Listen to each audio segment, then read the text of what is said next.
நீங்க சீக்கிரமா திருச்சி எலெக்ஷன்ல விட நீங்க ஜெயிச்சிருவீங்க அப்படின்னு சொல்லிட்டு இப்போ நம்ம முதலமைச்சர் வந்து திருச்சி ஈஸ்ட்ல வந்து ராஜினாமா பண்ணிட்டாரு.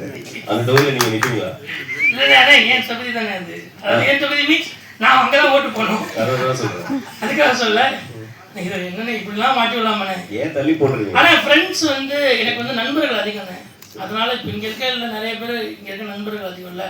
அந்த மாதிரி நண்பர்கள் அதிகங்கிறதுனால உதவிங்கிறது வந்து ஈஸியாக என்ன நானும் வந்து அவங்ககிட்ட கேட்கணுமான்னு யோசிக்க மாட்டேன், அவங்களும் இவங்க செய்யணுமான்னு யோசிக்க மாட்டாங்க. அதனால நானும் ஈஸியாக போய் ஒரு உதவினா கொடுங்க, காசு இல்லைனா கூட ஒரு 100 ரூபா சாப்பிடலாம் கூட கொடுங்க, 100 ரூபா கொடுங்கன்னு கேட்டுருவேன். அவங்களும் இருந்தால் இருந்தா இருக்கு, இல்லைன்னா இல்லைன்னு சொல்லுவாங்க. ஸோ அதனால் நண்பர்கள் இருக்கனால அவர் அதை அப்படி சொன்னார். அதுக்கு சம்மந்தமே இல்லை. இப்போ நான் ஆரம்பிச்சிருக்கேன். நம்ரிதா, தொடர்ந்து நீங்க இந்த மாதிரி ஒரு சட்டமும் நீதியும் வாரண்ட் இந்த மாதிரியான விஷயங்களே பண்ணிட்டு இருக்கீங்க. இது எப்படி உங்களுக்கு தானே அமைதா இல்லை உங்களுக்கு ரொம்ப விரும்பி இந்த மாதிரியான கிரைம் அண்ட் லா சம்பந்தமான விஷயங்களை நீங்க நடிக்கிறீங்களா?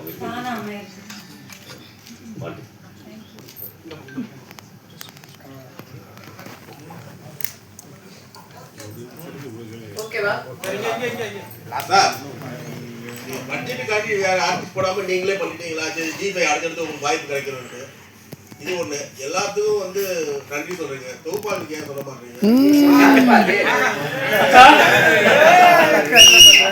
ஒரு விஷயம், அவரை வந்து ஏற்றின விலங்கும் நான் தான் ஆங்கரிங் பண்ணேன், இதுவும் ஆங்கரிங் நான் தான் பண்ணேன். 2 பேரும் ஒரே ஊருக்காரங்க, பக்கத்துல தான், ஒரு பிரச்சனையும் இல்லை. நிறைய படம் அவங்க ஆங்கர் பண்ணுவாங்க. இப்பவே அவங்களை நன்றி சொல்லி அமுச்சு விடணும்னு பாக்குறேன்.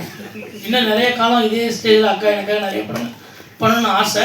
ஒன்று பட்ஜெட்டுக்காக தான் பண்ணேன். அவங்களுக்கு அவங்க மகனுக்கு வந்து மேலால வச்சதை விட நான் கொஞ்சம் எக்ஸ்பென்சிவ் தான். அதனால பட்ஜெட்லாம் இல்லை, இது கேரக்டரா இது புதுசாக ஒரு ஆள் வேணுங்கிறதுனால அப்படி ட்ரை பண்ணதானே.